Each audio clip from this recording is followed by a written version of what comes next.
Lalu apa hikmahnya bagi kita sekalian, para sekalian?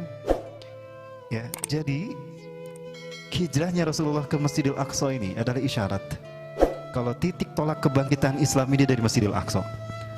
Dan itu akan dimulai dengan sholat berjamaahnya umat Islam di sini. Siapa mereka? Taifah Mansurah. Yang kedua, Ahlu Syam. Yang ketiga, Ashabul Ayatisud.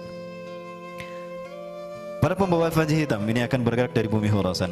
Dan di manakah Khurasan? Khurasan itu di Afghanistan. Ya, wafilah Rasulullah SAW pernah ketika berperang, selesai perang Rasulullah memerintahkan pada Abdullah bin Hawalah al-Azdi untuk berkeliling mencari makanan karena saat itu dalam kondisi lapar. Tapi ternyata berjam-jam berkeliling tidak mendapatkan ghanimah. Tidak ada hewan seekor pun, baik itu ke unta, kemudian kambing ataupun sapi, tidak ditemukan. Maka kembali dalam wajah menyesal dan tangan kosong. Maka Rasulullah mengatakan, "Ya Ibnu Hawalah, hai Ibnu Hawalah, jika kamu melihat panji hitam berkibar di bumi Baitul Maqdis atau di pelatarannya, itu pertanda kiamat lebih dekat kepada kalian ketimbang kepala dan pundakmu ini." Menurut kalian, sekarang di Gaza sudah berkibar panji hitam di sana. Selat Gaza. Coba lihat selat Gaza, panji hitam itu sudah berkibar. Artinya tinggal 75 km lagi ke Masjidil Aqsa, panji ini akan dibawa oleh Indonesia. Ya, makanya mereka menyambut kita, para hamba Allah. Mereka menyambut kita. Mereka merayakan HUT RI. Mereka tidak diminta, mereka merayakan sendiri. Untuk membuat mereka bersabar menanti kehadiran kita, karena mereka yakin yang akan membebaskan mereka dari kezaliman Yahudi adalah bangsa kita. Maka apa kita akan diam saja menunggu mereka habis? Yang mereka kibarkan pertama kali bendera kita, itu mengisyaratkan hadirnya kita dulu. Baru merdekalah mereka, baru bendera Palestina dikibarkan. Kebayang nggak, para sekalian, seorang diri melihat ini? Bagaimana saya tidak nangis, orang para sekalian? Ini janji dari Allah bagi kita. Para sekalian, jangan berleha-leha. Pintu surga sudah dibukakan di sana, dan tidak lama lagi dia terbuka di negara kita. Allahu Akbar. Ya, maka jangan salah. Sekali lagi, mereka bermimpi bertemu Rasulullah. Ada 5 orang dari Gaza. Mereka bertemu, mimpi Rasulullah SAW di malam yang sama. Mimpi bertemu Rasulullah di malam yang sama, tidak saling kenal dan tidak janjian. Dari mimpi itu Rasulullah berkata, "Ya ahla Syam, ya ahla Gaza, innal ladina sayuharrirukum min zulmil yahuda wa yu'aduna al-aqsa ala rihabikum ikhwatukumul muslimun al-Indonesia." Hai ahli Gaza, hai penduduk Gaza, hai penduduk Syam, sesungguhnya orang-orang yang akan membebaskan kalian dari kezaliman Yahudi dan akan mengembalikan Al-Quds Al-Aqsa kepada tangan kalian adalah saudara-saudara kalian Muslim Indonesia. Allahu Akbar. Ya, persiapan yang terbaik, saudaraku. Ya, ini adalah momentum kebangkitan Islam. Insyaallah kita runtuhkan kapitalisme Amerika dan Indonesia Yahudi, dan kita kembalikan kemuliaan itu sebagaimana yang Allah janjikan lewat lisan Rasulnya. Baik, Bapak rahmakumullah, tentang mimpi mereka ini, mimpi memimpikan Indonesia, ya. Ini mimpinya yang diterangkan melalui beberapa media dan beberapa utusan. Ya. Kalau tidak salah KNRP pernah mengabadikan ini. Ya. Mimpi aneh 5 pemuda Palestina, Masjidil Aqsa akan dibebaskan oleh Indonesia. Tepatnya Ramadan 1435 Hijriah, menjadi duka bagi warga Palestina. 2008, 2009, itu kaum muslimin dibantaikan di Gaza 3 pekan. Ya, di saat itu kaum muslimin mengalami luka yang luar biasa yang ada di Gaza ini. Dan ternyata Allah memberikan wasiat isyarat ini lewat mimpinya 5 orang soleh dari penduduk Gaza, pemuda Gaza.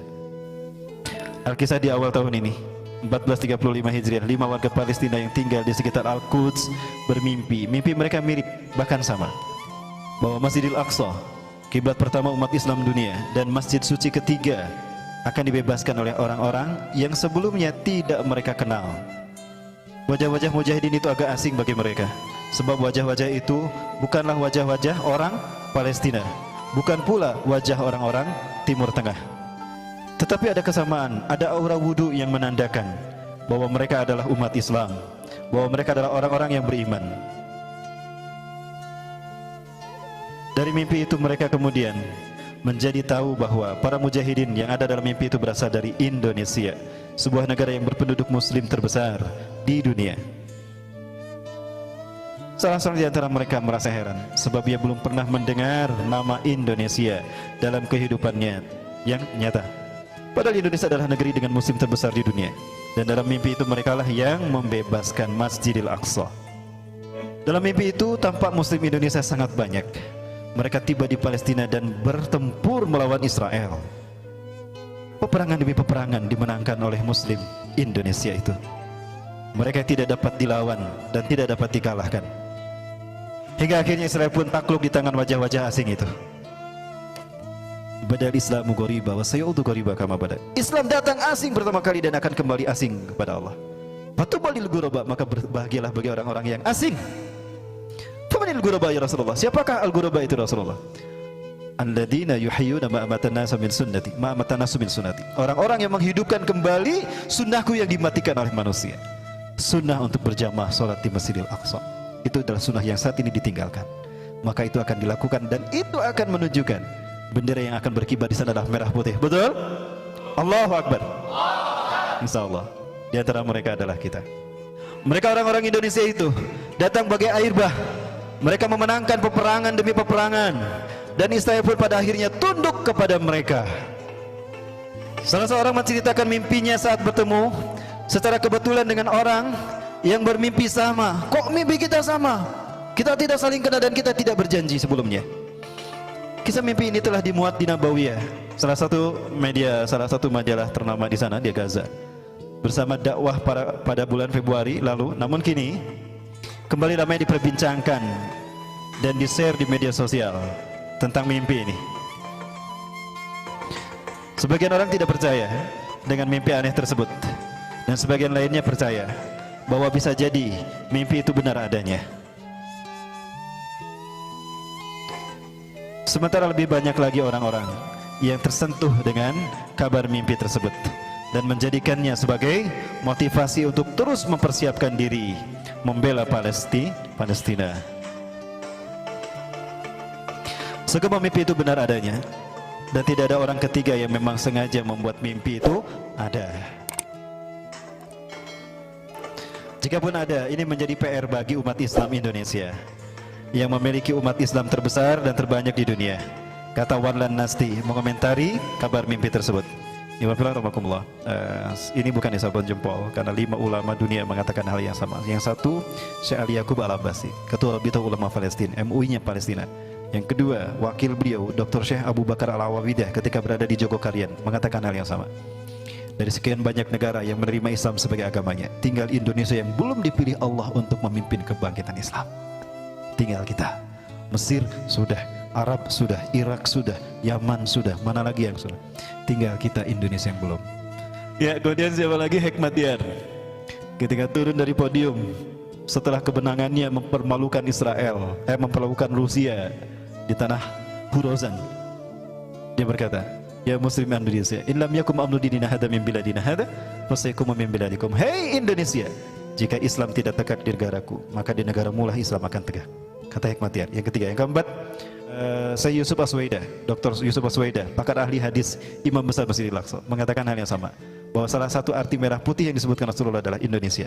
Dan yang kelima adalah Abu Musa Bazarkawi. Sebelum syahid beliau mengatakan, wahai pasukanku, jika ini menjadi jihad kita yang terakhir, maka yang akan melanjutkan jihad kita adalah Muslim Nusantara Indonesia.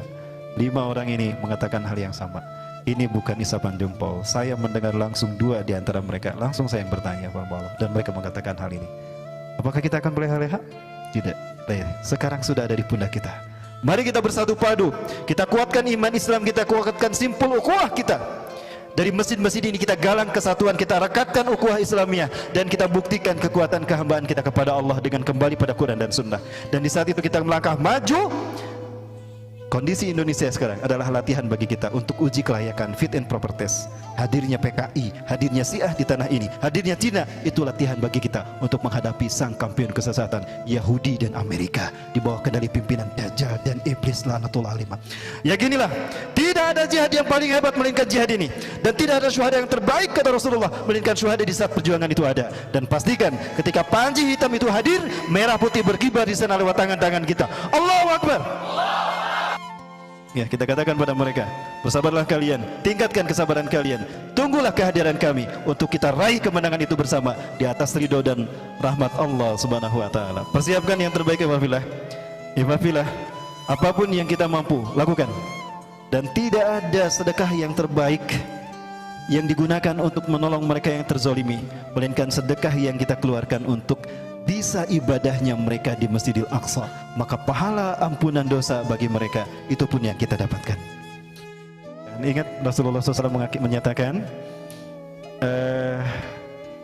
akan ada mobilisasi pasukan terbaik di muka bumi. Satakunu jundun fil Iraq. Ya, satakunu jundun fil Iraq, wa satakunu jundun fil Syam. Irak, Syam, wasatakunu jundun fi Yaman. Rasulullah memilih 3 titik tadi. Maka para sahabat bertanya, ya Rasulullah, bi ayyi jundin ajtami? Wahai Rasulullah, dengan pasukan mana kami harus bergabung? Fa'alaikum bisyam. Maka hendaklah kau bergabung dengan Syam. Innal iman yauma tahdutsul malhamatil kubra fi makanin yuqalu lahu Syam. Ya, sesungguhnya iman ketika perang akhir zaman terjadi itu akan bertahan di bumi Syam. Wa innal malaikata basitatun ajnihatiha 'alaiha, dan sesungguhnya malaikat akan menaungkan sayapnya menaungi bumi Syam. Kenapa? Untuk menyambut pasukan-pasukan yang terbaik. Rasulullah SAW menyebutkan, la taqumu sa'atu hatta yatahawwalu syiraru ahli Syam ila al-Iraq wa hiyalu ahli al-Iraq ila Syam. Kiamat tidak akan terjadi sehingga seburuk-buruk penduduk Syam nanti akan terusir ke Irak, dan sebaik-baik penduduk Irak akan hijrah ke Syam. Artinya Syiah Rafidah, Syiah Nusairiyah, dan Syiah-Syiah yang lain serta kekafiran kemusyrikan akan hilang dari Syam dengan masuknya hamba-hamba Allah yang terbaik. Salah satunya adalah kita, Indonesia. Amin, insya Allah. Allahu Akbar.